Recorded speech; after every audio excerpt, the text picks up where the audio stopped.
நமக்கு ஒரு தகப்பன் இருக்கிறாரு. அது பிரியமான சைல்டுக்குள்ள வச்சு அவருடைய இன்பமான சித்தத்துக்குள்ள நம்ம பார்க்கிறாரு. நம்முடைய கர்த்தராகிய இயேசு கிறிஸ்துவின் பிதாவாகிய தேவனுக்கு ஸ்தோத்திரம்.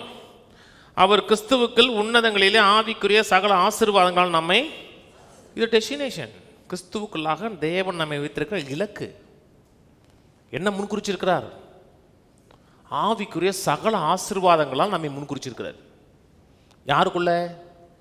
கிறிஸ்துவுக்குள்ள. கிறிஸ்துவுக்குள்ள தீமை இருக்கா? நன்மை மொத்த உருவம். அவருக்குள்ளாக ஆவிக்குரிய சகல ஆசீர்வாதங்கள் நம்மை ஆசீர்வச்சிருக்கிறார். 4ஆம் வசனம், தமக்கு முன்பாக நாம் அன்பில் பரிசுத்தம் உள்ளவர்களும் குற்றமுள்ளவர்களாக இருப்பதற்கு அவர் உலக தோற்றத்திற்கு முன்னே, அதான் பிரிடேஷன் பண்றது, உலகம் உருவாவதற்கு முன்பாகவே, உலக தோற்றத்திற்கு முன்னே கிறிஸ்துவுக்குள் நம்மை தெரிந்து கொண்டபடியே பிரியமானவருக்குள், யாருக்குள்ள? பிரியமானவருக்குள். கர்த்தர் நம்மை தெரிந்தெடுக்கும் போது நம்ம அவருடைய ஃபேவரட் சைல்டாவே பார்க்கிறாரு. கிறிஸ்தியாரு அவருடைய ஃபேவரட் சைல்டு. நம்மளை எப்படி பார்க்கிறாரு? வந்துச்சுப்பா நீயாக்கும் ஃபேவரட் சைல்டாகவே பார்க்குறாருங்க. அதனால தான் முன்குறிக்கும் போது ஒரு பிளேஸில் வச்சு முன்குறிக்கலை, ஒரு நிலைக்குள்ள வச்சு முன்குறிச்சார். அவருடைய பிரியமான பிள்ளைக்குள்ள, பிரியமானவர்களுக்குள் தாம் நமக்கு தந்தர்லின, தமிழில் ஏன் அப்படி மொழிபெயர்த்து வச்சுருக்காங்கன்னு தெரில, பிரியமானவர்களுக்குள் தாம் நம்மை ஏற்றுக்கொண்டபடியே, we are accepted in the beloved இருக்கு இங்கிலீஷில், ஏற்றுக்கொண்டிருக்கிறார். யாருக்குள்ளே ஏற்றுக்கொண்டிருக்கிறார்? கிறிஸ்துவுக்குள்ளே. பிரியமானவர்களுக்கு தாம் நமக்கு தந்தரின தம்முடைய கிருபையின் மகிமைக்கு புகழ்ச்சியாக தம்முடைய தயவுள்ள சித்தத்தின்படியே நம்மை இயேசு கிறிஸ்து மூலமாய் நமக்கு சுவிகார புத்திரராகும்படி முன்குறிச்சிருக்கிறார். நரகமா பரலோகமா முன்குறிக்கல, கிறிஸ்துவுக்குள் அவருடைய ஃபேவரட் சைல்டுக்குள்ள சுவிகார புத்திரராகும்படி முன்குறிச்சிருக்கிறார். ஆதாமுக்குள்ள இருந்தோம், முன்குறிக்கப்பட்டிருந்தோம்.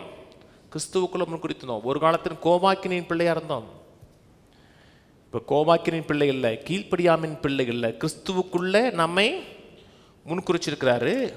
6ஆம் வசனம் சொல்றாரு, தம்முடைய தயவுள்ள சித்தத்தின்படி, அவருடைய ஆங்கிலவில் good pleasure of his will இருக்கு, அவருடைய இன்பமான சித்தத்தின்படி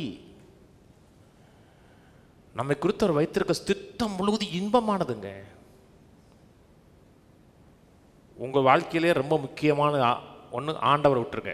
ஒன்று நீங்கள் இங்கே கேட்டீங்கன்னா ஸ்பிரிச்சுவலாக தான் பேசுவீங்க, எனக்கு ஆண்டவர் தான் ஏன் முக்கியம், அதை விட்டுருங்க. ஆண்டவரை தவிர்த்து உங்கள் வீட்டில் யார் உங்களுக்கு ரொம்ப முக்கியமானவங்க? கல்யாணம் முடிச்சவங்க, கல்யாணம் முடிச்சு வீட்டுக்காரர் இருக்கிற வரை வீட்டுக்காரு, பிள்ளை பிறந்ததுக்கப்புறம் வீட்டுக்காரர் இருக்கிறவரை, பிள்ளை பிறக்கிறவரை தான் வீட்டுக்காருக்கு மதிப்பு மரியாதைலாம். பிள்ளை பிறந்ததுக்கப்புறம் வர பிள்ளைகளுக்கு தான் நிறைய மதிப்பு இருக்கும். மதிப்பு இருக்குன்னா அதிகமாக கவனம் செலுத்துறது. 2 பிள்ளை பிறந்துருச்சுன்னா வீட்டுக்காருக்கு செலுத்தக்கூடிய கவனம் குறையும், தெரியுமா?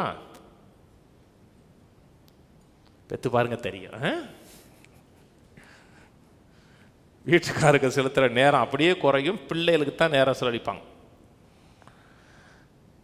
என்ன, பிள்ளைகள் நல்வாழ்வுக்காக விரும்புகிறோம்.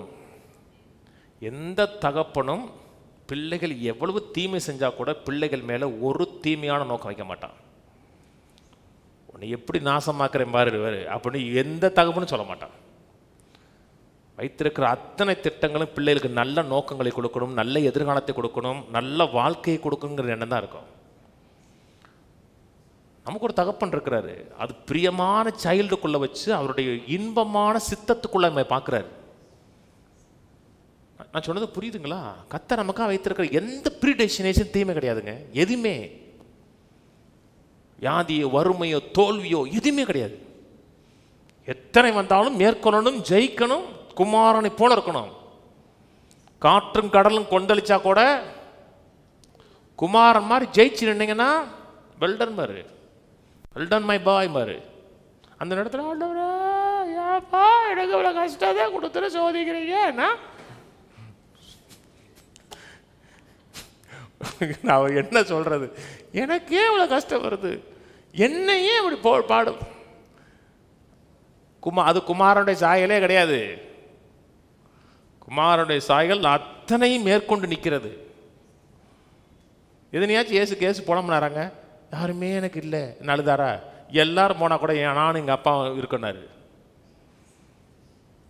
அதான் குமாரனுடைய சாயல். இன்னைக்கு மக்கள் என்ன சொல்கிறாங்கன்னா, ஆண்டவர் நம்மை நேசிக்கிறதுனால அனுபவத்தை சொல்கிறாரு.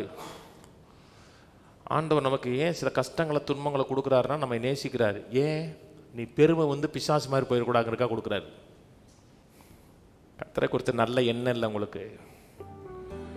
அவர் நமக்கு வைத்திருக்கிற அத்தனை திட்டங்களும் நோக்கங்களும் அனைத்தும் நன்மையானது.